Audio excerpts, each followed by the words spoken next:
Good day, everyone. Robert Chatterton here at Let's Chat Homes, real estate sales representative with Keller Williams Edge Realty.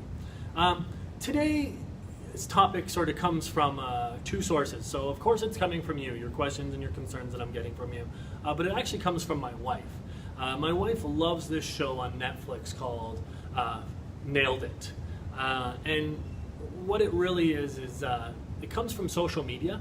And what happens is, for those of you that aren't familiar, it's not a real estate show. It's hashtag Nailed It is around amateurs sort of trying to recreate and redo professionals' work. So maybe they're following step-by-step guides on cooking, step-by-step on baking, step-by-step contracting, but they're following these step-by-step to recreate these works by professionals. And sometimes I get it, and it's hashtag Nailed It, but more often than not, it's hashtag Failed It. And it really creates some fun and some conversation around these epic disasters, essentially. So, of course, the way my brain works is I started thinking about real estate and how we can hashtag Nailed It. And what that came from was your questions and concerns on staging. So before I go any further, today's topic is not about a step-by-step guide on staging your home, but rather it's around the reasons and benefits for staging your home. So I just want you to keep that in mind. Staging to some extent is done in basically every home I work with, every open house I do, every home I sell or list has staging to some extent. And it can be as simple as decluttering a room, okay? So it can be depersonalizing the room, so taking out those photos, moving them.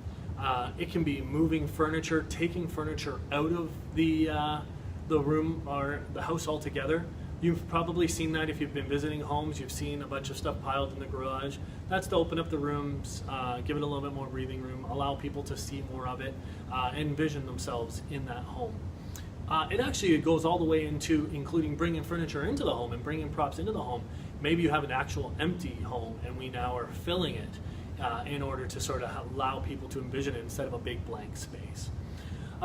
So what I want you to keep in mind as a seller is you still need to decide what is best for you, your family, your situation, the amount of staging you want to do.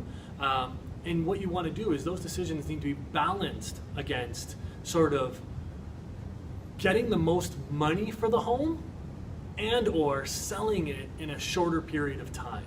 So that's where I want you thinking about it, all these decisions that you may or may not have to make about staging. It brings to mind this amazing realtor that I know, Marion Gord.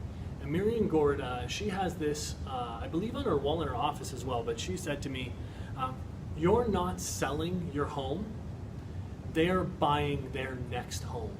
So I really want you to think about that. So anything you can do in staging is really what we're basically helping them buy their next home and hoping that it's your home, okay? And that's what we're trying to do.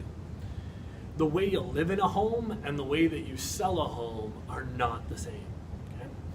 So the next sort of thing I want you to think about, and this really kind of hits home with me, is a home can be sold in any condition, virtually any condition, okay? So, okay, what do I need staging for then if it can be sold? Well, a home can be sold in virtually any condition if you, the seller, are not concerned about price, okay? So most of you are concerned about getting the best possible price. So the condition matters, okay? Good staging does not equal decorating or design choices. So another way of thinking about that is having to stage your home is not an attack on you. It's not an attack on your personal taste.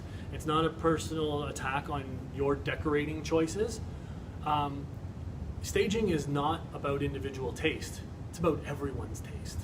So again, we're not attacking and saying which is wrong. We're trying to appeal to as many people as possible. So we're looking to enhance every feature of the home. We're trying to show it in its best light. We're trying to almost make it a model home, right?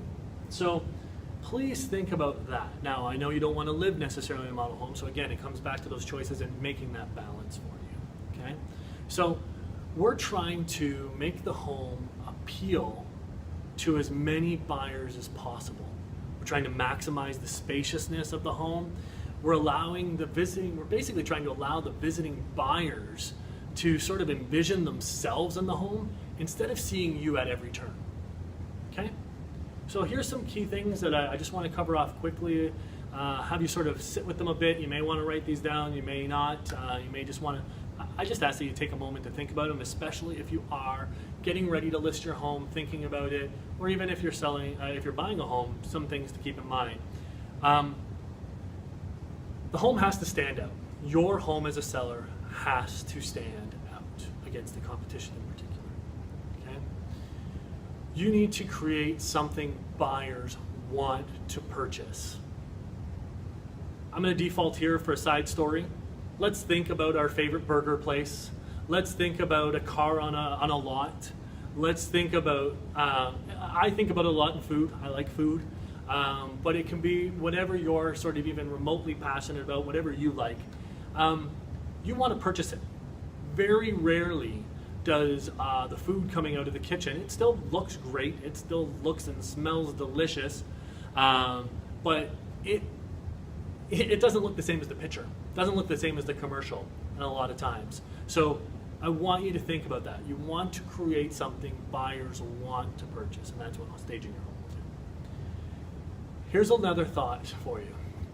And I want to sort of say this correctly to you.